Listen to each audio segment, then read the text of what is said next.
जिंदगी में जब तक अल्लाह राजी है तब तक जिंदगी सेट है। जब अल्लाह नाराज है तो समझे हमारा बड़ा टाइम शुरू हो गया। सकते अगर आप मुसलमान हैं तो आपको एयरपोर्ट पे भी रोक दिया जाएगा। हो सकता है आपकी तलाशी भी ली जाए। आपका अरे मैं तो प्रैक्टिसिंग मुस्लिम नहीं हूं, मेरी तो बीवी भी गैर मुस्लिम है।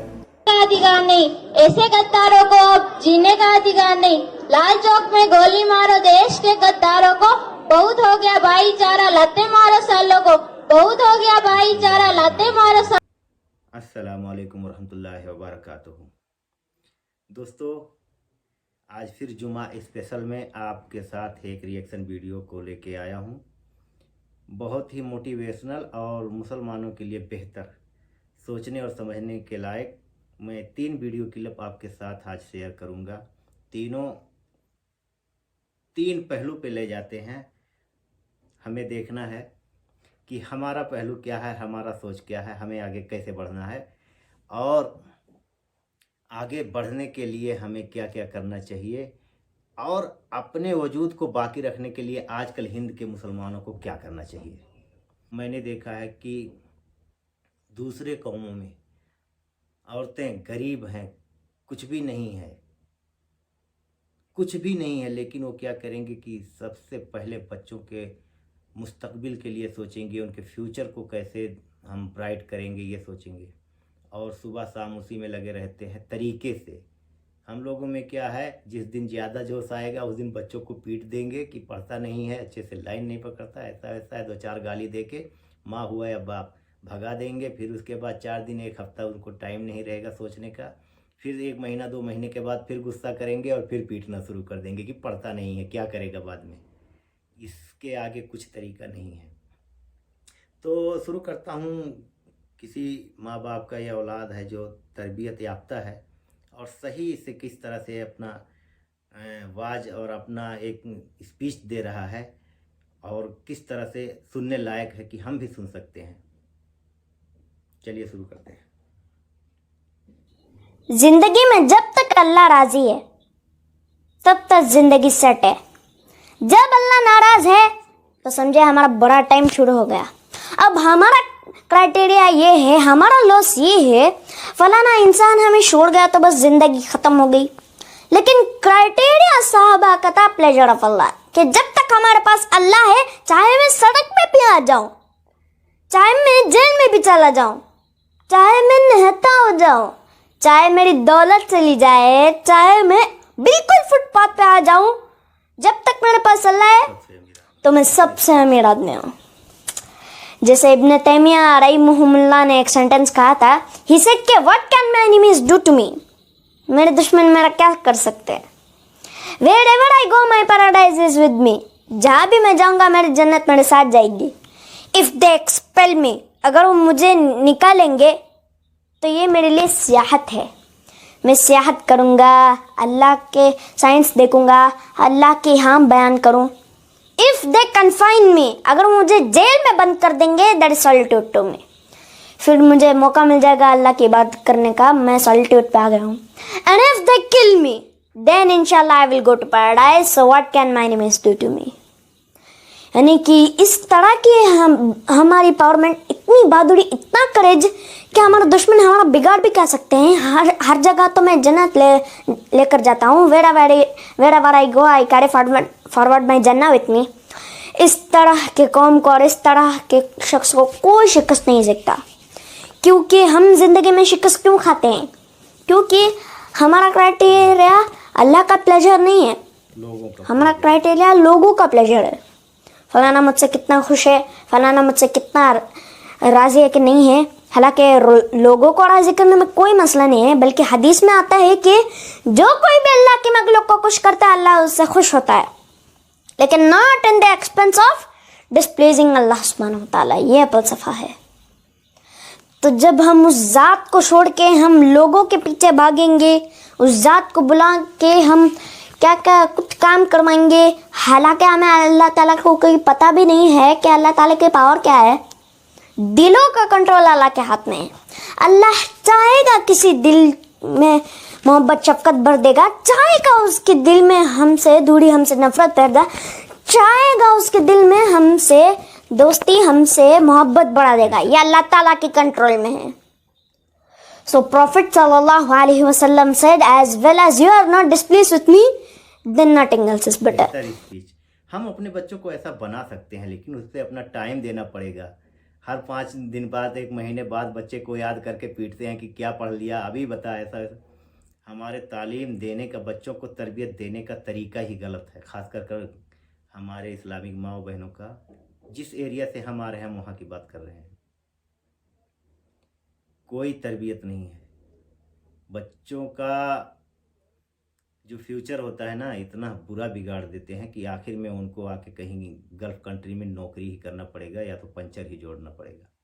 तरीका ही नहीं है। खाओ पी लो और कुछ बना लो, या तो कुछ पहन लो अच्छा, या बच्चे को कोई घुमा दें अच्छे से। कहाँ फिर टाइम आएगा? क्योंकि सोच ये है कि अगर आज खाए पिएगा, घूमे टहलेगा नहीं, तो बाद में तो नौकरी करना ही है इधर उधर, तो ज़िंदगी भर उसको। और भी तो तरीके हैं। चलिए अब एक और आपको तकरीर सुनाता हूँ जो बेहतर है, और फिर आखिर में बने रहिए। ऐसा एक सोशल मीडिया से आया हुआ वीडियो दिखाऊंगा। चलिए पहले सुनते हैं। हमारा क्या कहना है? नहीं, अगर आपको इस्लाम को समझना है, अगर आप इस्लाम को समझना चाहते हो तो आप कुरान पढ़िए, आप हदीस पढ़िए, किताबें पढ़िए, तारीख की किताबें पढ़ लीजिए आप। लेकिन मुझे मत देखिए, मैं मुसलमान हूं, मुझे मत देखिए आप। मैं जो करना चाह रहा हूं मुझे करने दीजिए। मैं अगर शराब पी रहा हूं तो शराब पीने दीजिए, सिगरेट पी रहा हूं तो सिगरेट पीने दीजिए, मेरी गर्लफ्रेंड्स हैं तो उसको होने दीजिए, डिस्को जा रहा हूं तो डिस्को जाने दीजिए। आपको इस्लाम के बारे में समझना है तो आप कुरान और हदीस पढ़िए। मैं जानना चाहता हूं आप लोगों से कि कितने लोग, कितने गैर मुस्लिम ऐसे होंगे जिनको मुसलमानों से पहले कुरान मिल गया हो, मुसलमानों को मिलने से पहले उनके हाथ में कुरान आ गया हो, उन्होंने कुरान पढ़ लिया हो। ऐसा है? कैट स्टीवंस जो 1970s के माइकल जैक्सन कहलाए जाते थे, उन्होंने इस्लाम कबूल किया। उनको टीबी हो गई थी, टीबी उस टाइम पे लाइलाज थी, उन्हें लगा कि वो मरने वाले हैं। अस्पताल में किसी ने लाकर उनको कुरान दे दिया। जब कुरान उन्होंने पढ़ा तो उन्होंने इस्लाम कबूल कर लिया। बाद में उन्होंने एक जुमला कहा जो बहुत गौर करने के लायक है। उन्होंने कहा कि अगर मैं मुसलमानों से पहले मिल लेता, कुरान पढ़ने से पहले अगर मैं मुसलमानों से पहले मिल लेता तो शायद मैं मुसलमान नहीं होता कुरान पढ़कर। सोचिए आप। तो ये कह देना कि आप कुरान पढ़िए, हदीस पढ़िए, मुझे मत देखिए, ये तो वही बात हो गई कि दवा तो बहुत अच्छी है लेकिन मरीज पर इसका कोई असर नहीं हो रहा। तो ऐसी अच्छी दवा का, ऐसी अच्छी मेडिसिन का आप क्या करेंगे जिसका उसके खुद के मरीज पर असर नहीं हो रहा? तो मैं वो दवा क्यों लूंगा? सामने वाला क्यों उस दवा का इस्तेमाल करेगा जब मरीज पे ही उसका असर नहीं हो रहा जो उसको ले रहा है? तो ये सोचने वाली बात है। और इस्लाम की छवि को सुधारना, खासतौर पे भारत के अंदर जहां पर मोर देन 80% लोग जो हैं वो मुसलमान नहीं हैं, उस इमेज को सुधारना, उस इमेज को इंप्रूव करना, ये जिम्मेदारी सिर्फ कुछ खास लोगों की नहीं है, बल्कि ये जिम्मेदारी हर मुसलमान की है।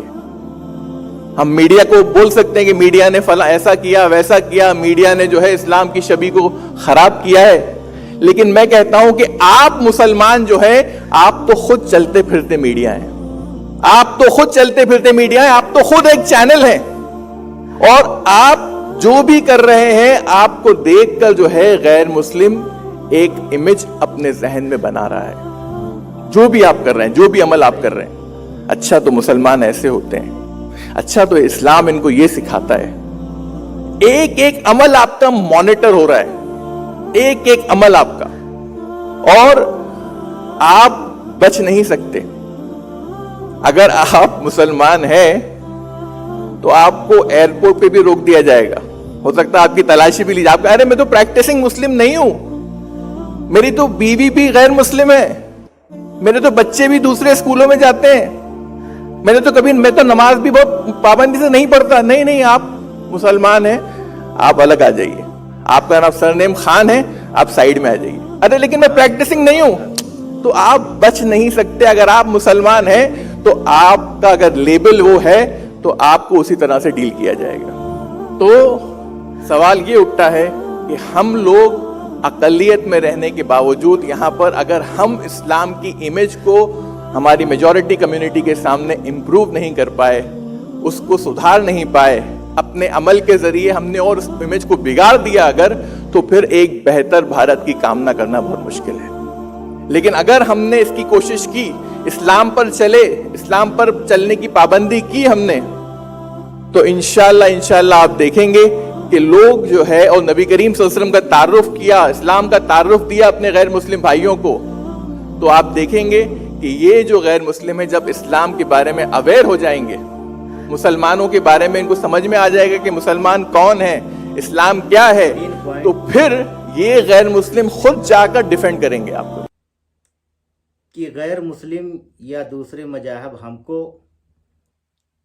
हमारे रोज़ की जो प्रैक्टिकल लाइफ होती है उसको देखकर समझते हैं कि हाँ मुसलमान ऐसे ही होते हैं। एक इमेज जो मतलब निगेटिव इमेज बनता है। और एक ये कि अगर हम अपने आप को सुधार लें और अपने इस्लामिक तरबियत के हिसाब से तौर तरीके से चलें तो गैर मजाहिब भी हमारा सपोर्ट करेंगे, हमारे तरफ से आवाज़ उठाएंगे और उठाते भी हैं। इस दौर में भी उठाते हैं जो समझते हैं कि हाँ मुसलमान कौन है। और ये इन्होंने कहा कि अक्सरियत मुसलमानों की नहीं है, नाम के मुसलमान है। ये समझने की बात है कि सही है कि कितने इतने मुसलमान हैं जो नाम तो है, और उसी तरह के लोगों से मीडिया भी जाके सवाल करती है और दुनिया का बवाल होता है। लेकिन चलिए ये सब तो हो गया, लेकिन ये आखिर का मैंने कहा था ना 3 क्लिप्स है हमारे पास। अगर आखिर वाला क्लिप इस तरह से भी नहीं बनाना है कि हमारे लिए भी गैर कौमों के लिए जो उनका भी तरबियत होगा और उनमें इस तरह का तरबियत अगर हम देखेंगे और हमारे बच्चे देखेंगे तो ज़रूर हमारे दिमाग में ये इमेज बनेगा कि दूसरे मज़हब भी ऐसे ही होते हैं, इस तरह के ख़तरनाक होते हैं। जिस तरह से ये 15 अगस्त का वीडियो है जो एक बच्ची ऐसा कविता पढ़ रही है कि मैं क्या बताऊं, मैं थोड़ा सा ही सुनाऊंगा, पूरा क्या सुनाऊं। लेकिन इस तरह से भी अपने बच्चों को नहीं सिखाना है। ये सिखाते हैं जो सिखाते रहें। ये तो मेरे एकदम समझ से बाहर की अगर इस तरह से मैंने एक भी क्लिप्स और देखा था, एक न्यूज, शायद मुझे क्लिप्स नहीं मिल पाया, जिसमें कुछ मुस्लिम बच्चियां हिजाब में कुछ नाच पढ़ रही थी, लेकिन वो भी मुझे पसंद नहीं आया क्योंकि उसमें कुछ डांस मिला के नाच, मतलब वो था जो नाच पढ़ रही थी, जो भी नज़म पढ़ रही थी, कुछ डांस मिला के। लेकिन उस न्यूज़ चैनल वाले ने कहा कि क्या मदरसों में ऐसी ही पढ़ाई होती है और इस तरह से तरबियत दी जाती है मुसलमानों को। तो उन न्यूज़ चैनल वालों को क्या ये क्लिप नहीं मिला जो ये बच्ची से पढ़ाया जा रहा है, इस बच्ची से कहा जा रहा है कि तुम इस तरह से पढ़ो। और कोई है क्या मीडिया वाले वो हिजाबी लड़कियों को जो नज़म पढ़ रही थी, मुझे क्लिप नहीं मिला, नहीं तो थोड़ा और प्रूफ अच्छा बन जाता। और न्यूज़ वाले कह रहे हैं कि क्या तालीम दिया जा रहा है इन लड़कियों को, इन मुस्लिम बच्चियों को, और कहाँ कैसा सिखाया जा रहा है, किस तरह से नफरती बीज बोया जा रहा है, और ये कौन सा तालीम है, ये न्यूज़ वालों तक पहुंचा कि नहीं पहुंचा। ये 15 अगस्त का है, बहुत दिन हो गया, लेकिन चलो बहुत दिन नहीं हुआ, कुछ दिन हुआ, लेकिन हम सुनाते हैं क्या न्यूज़ वाले यहाँ तो भाई ये ऐसा अपने बच्चों को पढ़ाना नहीं है, ऐसा सिखाना नहीं है। जो सिखाते हैं उनको मुबारक हो इस तरह का तालीम। चारा लाते मारो सालों को, हिंदुस्तान में रहते हैं, खाते हिंदुस्तान का, फिर भी गाते रहते हैं गीत पाकिस्तान का, फिर भी गाते रहते हैं गीत पाकिस्तान का। पीठ पीछे छुरा घोंपते बस यही औकात रही, ऐसे गद्दारों को अब जीने का अधिकार नहीं, ऐसे गद्दारों को अब जीने का अधिकार नहीं। लाल चौक में गोली मारो देश के गद्दारों को, बहुत हो गया भाईचारा लाते मारो सालों को, बहुत हो गया भाईचारा लाते मारो सालों को। बहुत बन गए गांधीवादी, जाग उठो सब हिंदुस्तानी, ए भारत के वीर जवानों वार कर दो पाक पर, ए भारत के वीर जवानों वार कर दो पाक पर। गला घोट कर गद्दारों का सबक सिखाओ पाक को, ए भारत के राजनेताओं तू मैं बंद करो, ए भारत के राजनेताओं तू मैं बंद करो। गद्दारों को सबक सिखाकर शहीदों को सम्मान करो। लाल चौक में गोली मारो देश के गद्दारों को, बहुत हो गया भाईचारा लाते मारो सालों को, बहुत हो गया भाईचारा, लते मारो सालों को। जय हिंद, जय भारत। न्यूज वाले नहीं पहुंच पाए और वो बच्चियां कोई ऐसा वो नात नहीं था, बस कुछ था कि मुस्लिम शहजादियाँ हैं उन पर, मतलब मैं क्लिप बहुत ढूंढा, दोबारा नहीं मिल पाया। जिस टाइम मिला उस टाइम मैं उसको सेव नहीं कर पाया। और उस पर क्या हुआ कि उसका न्यूज़ चैनल कैसा किस तरह से प्रोपेगेंडा उड़ा रहे हैं कि क्या नाम है, बताओ क्या तालीम दिया जा रहा है इन बच्चियों को, और ये क्या तालीम दिया जा रहा है, इन पर कौन एक्शन लेगा। खैर चलो, जो बोएंगे वही काटेंगे, लेकिन हम अपने आप को सही तालीम दें और अपने बच्चों के तालीम और तरबियत को ज़्यादा ख्याल करें। हमारा सारा हुकूक काट दे कहीं का हुकूमत हो। मैंने कई बार कहा है कि बहुत से ऐसे कौम हैं जो बहुत छोटे हैं, बहुत थोड़े से हैं, और बहुत थोड़े से होने की वजह से उनके पास पैसा, प्रॉपर्टी और उनका क्या नाम है, तालीम इतना ज़बरदस्त है कि हुकूमत से उनको कुछ चीज़ भीख में मांगने की ज़रूरत ही नहीं कि हुकूमत से कुछ भीख मांग लें। तो आपको अगर ये वीडियो अच्छा लगा तो शेयर करें और हमें फॉलो करें, या यूट्यूब पे हमें हैं तो सब्सक्राइब करें, हमारे यूट्यूब को सब्सक्राइब करें, हमारे फेसबुक पे हैं तो फॉलो करें। और मिलते हैं फिर एक नए वीडियो में।